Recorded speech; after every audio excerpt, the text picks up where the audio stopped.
Have you ever felt so stressed at work that it affected your health, mood, or relationships? Well, you're not alone. Occupational stress is a growing concern, and understanding it goes just beyond recognizing the symptoms. Today, in this video, we'll explore three key theories that explain how and why stress happens.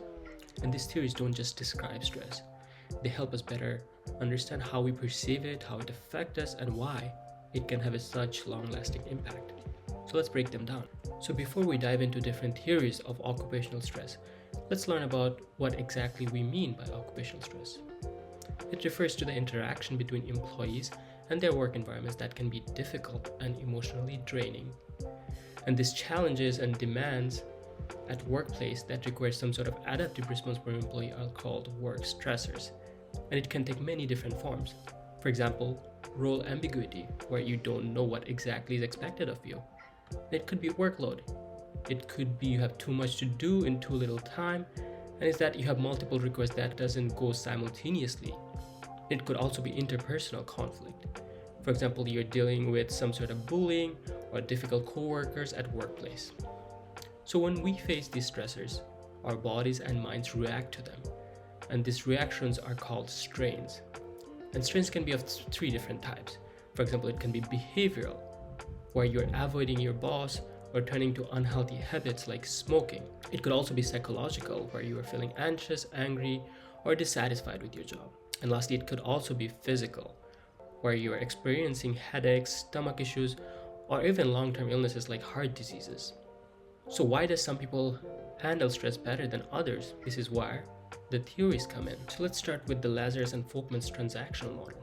So this theory suggests that stress isn't just about what happens to us, but it's about how we interpret and respond to it.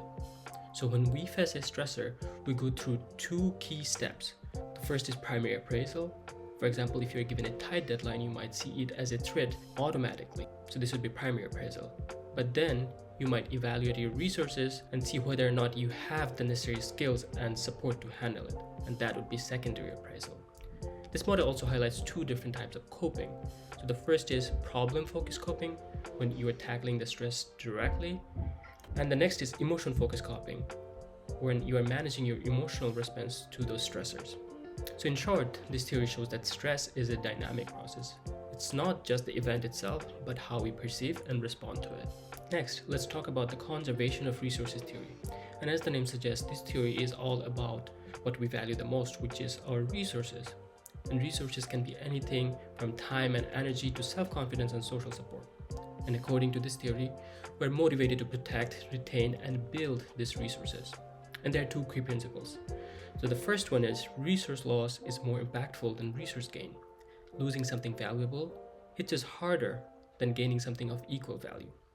The second principle is that we need to invest resources to protect against resource loss. For example, if you're stressed, you might need to invest time in self-care or seek support from friends. But here's the catch. If you're already low on resources, it's harder to invest more. You are more likely to preserve the ones that you already have.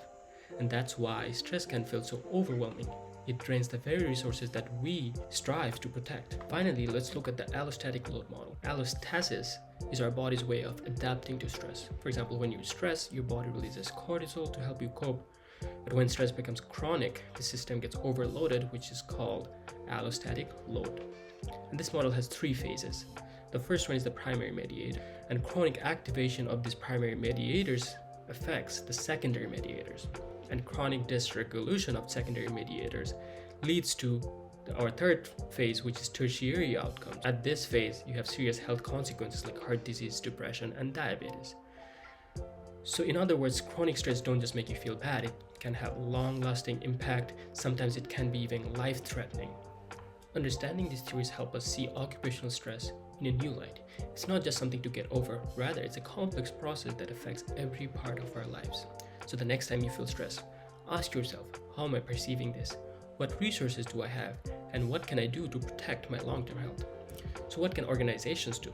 As you know, eliminating stress is not always possible, especially for occupations where stress comes as part of the job responsibility. For example, first responders. So rather than eliminating stress, organizations should manage it by minimizing unnecessary stressors and providing support to its employees. Thank you for watching, and I wish you a healthier, happier, and less stressful work environment.